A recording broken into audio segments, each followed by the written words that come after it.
Break के बाद एक बार फिर से आपका स्वागत है। दोस्तों, आप अपने आप को फिट रख सकते हैं, वो भी योग के माध्यम से।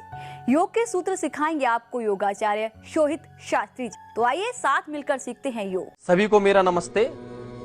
मैं योगी शोहित त्यागी आज बताऊंगा पार्किंसंस के रोग के बारे में। पार्किंसन रोग एक ऐसा रोग है, लंदन के एक व्यक्ति हुए हैं जिनका नाम जेम्स पार्किंसन था। उन्होंने इस रोग के विषय में अनुसंधान किया, रिसर्च की और उसके रिसर्च के आधार पर आगे चल करके इस रोग का नाम उन्हीं के नाम पर रख दिया। ये रोग जनरली तो देखने को नहीं मिलता, परंतु ये रोग 40 के पार पुरुषों को देखने को अधिक मात्रा में मिल जाता है। इस रोग में मृत्यु का भय भी उतना नहीं होता और यदि कम उम्र में ये रोग हो जाता है तो उसको ठीक किया जा सकता है योग और एक्सरसाइज और कुछ आयुर्वेदिक दवाइयों के माध्यम से। पार्किंसंस का रोग क्या होता है यह तो वो व्यक्ति जानता है जिसको ये रोग हो गया है, क्योंकि वो डॉक्टर के पास जाता है, वो डॉक्टर उनको बताते हैं कि ये रोग है। एमआरआई इत्यादि करने के पश्चात ये रोग है हाथों में कंपन होना, पैरों में कंपन होना। कोई भी वजन उठाएंगे तो कंपन, ऐसे ऐसे कंपन, हाथ उनका ऐसे ऐसे हिलने लगेगा। धीरे धीरे ये रोग आपके हाथों से प्रारंभ होता है। ये रोग क्या है?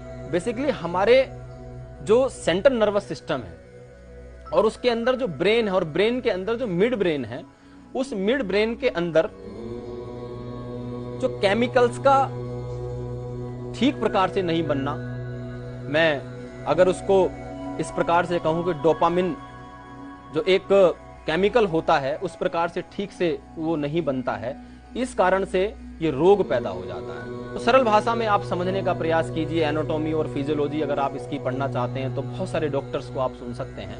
हम मुख्य रूप से इसके इलाज के विषय में बात करते हैं। तो साथियों, ये रोग ऐसा रोग है कि ब्रेन के अंदर केमिकल्स का या जो न्यूरॉन्स जो होते हैं, हमारे नर्वस सेल्स जो होते हैं, उनका ठीक प्रकार से ना बनना। होता क्या है कि मस्तिष्क के अंदर विचार आया, मैंने सोचा कि मैं अपने हाथ को उठाऊं, और वो ठीक प्रकार से जो डोपामिन्स हैं, वो जो सेल्स डेड हो चुके हैं, वो ठीक प्रकार से मैसेज को जनरेट नहीं करते हैं। वो नर्वस सेल्स जो होते हैं वो ठीक प्रकार से, जो हमारी हाथों की मसल्स हैं, उनमें ठीक प्रकार से मैसेज को नहीं भेजते। कोशिश तो हाथ कर रहा है, कोशिश तो कर रहा है, लेकिन काम को करते करते ठीक प्रकार से मैसेज ना पहुंचने की वजह से हाथ आपके हिलने लगते हैं। ये इसका एक सरल भाषा में आप समझने का प्रयास कीजिए। अब इसके कारण क्या हो सकते हैं? इसका कारण सबसे बड़ा है अनुवांशिक। अनुवांशिक यानी जेनेटिक, जो परिवार में अगर किसी को है, किसी की बाबा जी को हो गया है या दादाजी को हो गया है या और किसी को परिवार में ये रोग हो गया है, उस कारण से भी ये रोग आ जाता है। ड्रग्स का लेना, दवाइयों का अधिक मात्रा में सेवन करना, नशे का सेवन करना, या सर में कोई चोट लग जाती है, उस कारण से भी ये रोग पैदा हो जाता है। तो अब हम जानते हैं इसका निवारण, और इसके निवारण के लिए सबसे पहले जो कार्य करना है, सबसे पहले वो करना है आपको अनुलोम विलोम का, क्योंकि नर्वस सिस्टम की समस्या है। और अनुलोम विलोम 72,72,72,202 नस नाड़ियों को शुद्ध, पवित्र और एक्टिवेट करता है। ये ध्यान रखना। मॉडर्न मेडिकल साइंस भी 72,000 नस नाड़ियों को मानती है, उनके ऊपर रिसर्च कर चुकी है। लेकिन हमारा आयुर्वेद, पूज्यपाद गुरुदेव ब्रह्मऋषि कृष्णदत्त जी महाराज, त्रेता युगीय श्रृंगी ऋषि की आत्मा, जिनके हम शिष्य हैं, उन गुरुदेव के प्रवचनों में मिलता है कि हमारे शरीर के अंदर 72,72,10,202 नस नाड़ियां हैं, और अनुलोम विलोम प्राणायाम या नाड़ी शोधन प्राणायाम उन सभी नस नाड़ियों को एक्टिवेट करता है, पवित्र करता है और उनको ठीक प्रकार से संचालित करता है। अनुलोम विलोम प्राणायाम को आप सब जानते हैं। राइट नोस्ट्रल को प्रेस करके लेफ्ट से इनहेल, लेफ्ट को प्रेस करके राइट से एक्सहेल, राइट से इनहेल, लेफ्ट से एक्सहेल। अनुलोम विलोम प्राणायाम आप देखते रहिए। अनुलोम विलोम प्राणायाम, बस आप ऐसा मत करना कि 2 मिनट अनुलोम विलोम प्राणायाम किया, बोर हो गए, नींद आने लगी, तनाव हो गया और अनुलोम विलोम प्राणायाम आपने छोड़ दिया ना। ऐसा बिल्कुल मत करना। कम से कम अनुलोम विलोम प्राणायाम का अभ्यास आधा घंटे करना सुबह और आधा घंटे करना शाम। जिस व्यक्ति को ये रोग हो गया है, आधा घंटा सुबह आधा घंटा शाम अनुलोम विलोम प्राणायाम का अभ्यास कर लेना। मैं जिम्मेदारी के साथ कहता हूं, आपको 40 दिन के अंदर अंदर रिजल्ट आना प्रारंभ हो जाएगा। मैंने अपने सेंटर, अपने योगा सेंटर के ऊपर देखा है। एक माताजी हमारे पास योग करने के लिए आती थी, उनका अनुभव मैं आपको किसी दिन सुनवाऊंगा। उनको हमने साक्षात देखा है, अनुलोम विलोम प्राणायाम के करने से उनको बहुत लाभ मिला। पहले उनके घर वाले उनको गाड़ी में लाते थे, फिर वो अपने आप रिक्शे से आना प्रारंभ हो गई और फिर वो अपने आप पैदल आने लगी और उनकी उम्र भी बहुत ज्यादा है, 70 और 75 की एज की माताजी हैं। तो अनुलोम विलोम प्राणायाम का बहुत जबरदस्त रिजल्ट है। तो साथियों, अनुलोम विलोम प्राणायाम तो आपको करना ही है, लेकिन साथ में आपको 1-2 आसनों का अभ्यास करना है। तो आइए हम आसनों के विषय में जानते हैं। सबसे पहले जो आसन का अभ्यास करना है वो करना है ताड़ासन। ताड़ासन के लिए मैं योगाचार्य जी से निवेदन करता हूं कि वो ताड़ासन करके दिखाएंगे। और बहुत ही सरल आसन है ताड़ासन, बहुत सरल आसन। ये आसन दोनों हाथ इंटरलॉक करके सर के ऊपर रखिए और सांस भरते हुए पूरी बॉडी को स्ट्रेच कीजिए। जितना आप ऊपर खींच सकते खींचें। इसके करने से पूरी शरीर के जितने भी ज्वाइंट हैं, वेन्स हैं, बोन्स हैं, मसल्स हैं, वो सभी स्ट्रेच होंगी, वो खींचेंगी। जो लिम्फेटिक सिस्टम है उसके ऊपर अच्छा प्रभाव पड़ेगा। हमारी जो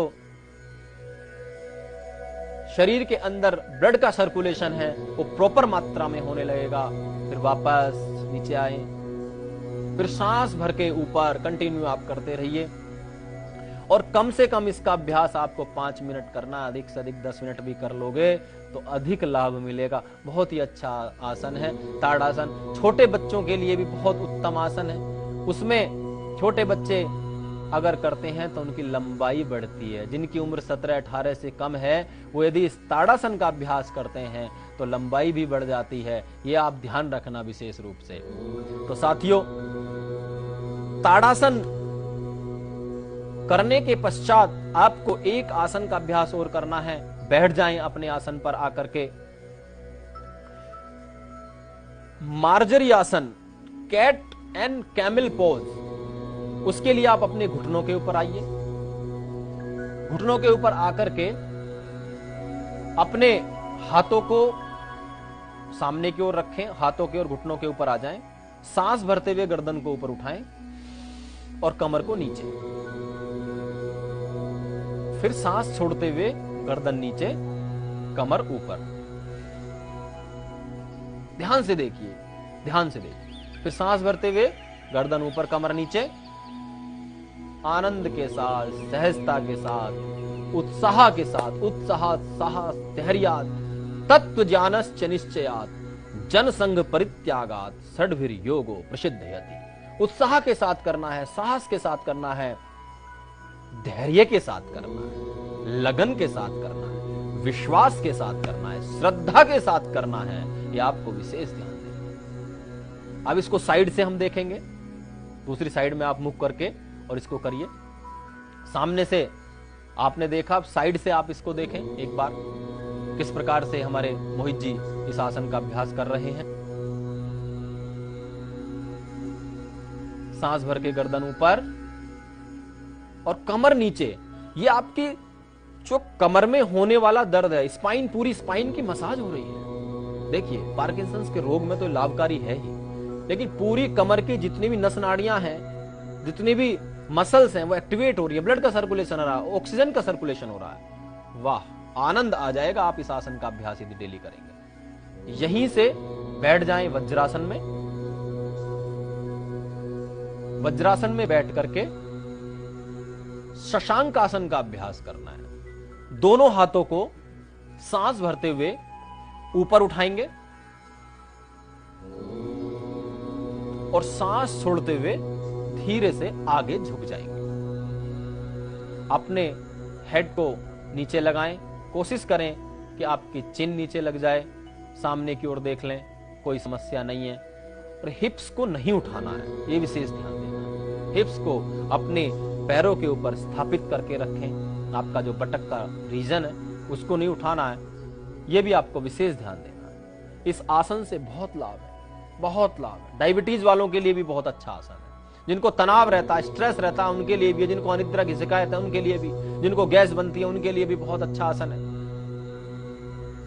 जिसको सर्जरी हुई है वो ध्यान से करना, या किसी योग्य योग शिक्षक, योग गुरु की देखरेख में कर लेना तो लाभ मिल जाएगा। सांस भर के फिर ऊपर आओ।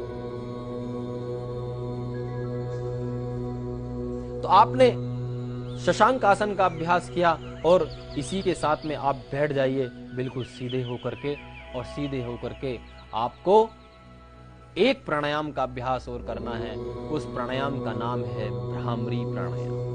भ्रामरी प्राणायाम का अभ्यास यदि आप करते हैं तो आपके ब्रेन में जो सेल्स, जो ऑक्सीजन की कमी हो गई है, जो भी ब्रेन सेल्स को ऑक्सीजन नहीं मिल रही है, ब्लड का सर्कुलेशन प्रॉपर नहीं हो रहा है, उसके लिए बहुत ही लाभकारी है। अपनी आंखों को सहजता से बंद करें, अपने कानों को सहजता से बंद करें और सांस अंदर भरें, और सांस छोड़ते समय भंवरे की तरह गुंजन।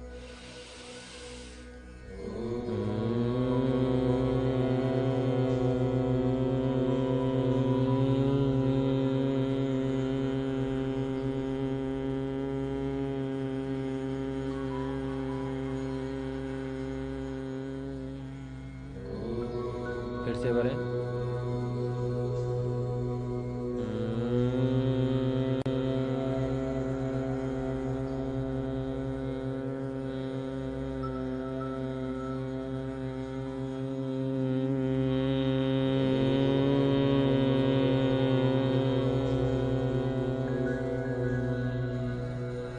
फिर से करें।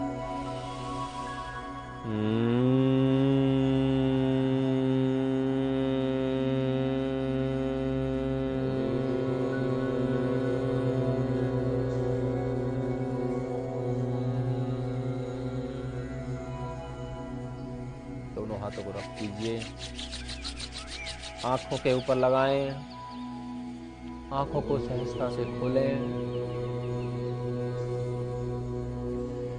भ्रामरी प्राणायाम का अभ्यास आपको कम से कम 21 बार करना है, कम से कम 21, और सुबह भी करना है, शाम को भी करना है। और मैं कहता हूं नियमित कर लेना, रेगुलर कर लेना, तो निश्चित रूप से आपका ये रोग ठीक हो जाएगा।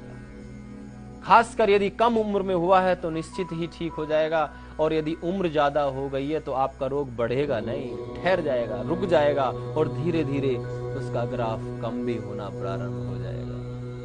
तो साथियों, दर्शकों, योग साधकों, आप फास्ट फूड खाना बंद कर दो, आप तली हुई चीजों को कम कर दो, कोल्ड ड्रिंक्स का पीना कम कर दो, और जो बच्चे ठंडी आइसक्रीम खाते हैं उसको भी आप कम कर दीजिए। फ्रिज का पानी पीने से ये रोग पैदा हो जाता है, फ्रिज का पानी पीना भी बंद कर दो। बॉडी कंट्रोल में रहना बंद कर देती है। इसके साइड इफेक्ट कितने हैं? पार्किंसंस का रोग यदि किसी को हो गया, मेमोरी पावर वीक हो जाएगी, लिखने में राइटिंग उसकी बदल जाएगी, चलना उसके लिए मुश्किल हो जाएगा, चक्कर उसको आने लगेंगे, नींद भी उसकी मुश्किल हो जाएगी। तो साथियों, आप रेगुलर योग करिए, निश्चित रूप से आप हमारी बातों को ध्यान से सुनकर के उसके ऊपर चलने का प्रयास कीजिए, तो आपका शरीर, आपका मन, आपका तन, आपके विचार शुद्ध हो जाएंगे, स्वस्थ हो जाएंगे, पवित्र हो जाएंगे। तो आज के लिए बस मैं आपसे लेता हूं विदा, और कल फिर एक नए विषय पर आपसे मुलाकात होगी। कल तक के लिए दीजिए मुझे आज्ञा। आपका बहुत बहुत धन्यवाद। सभी को मेरा प्रणाम।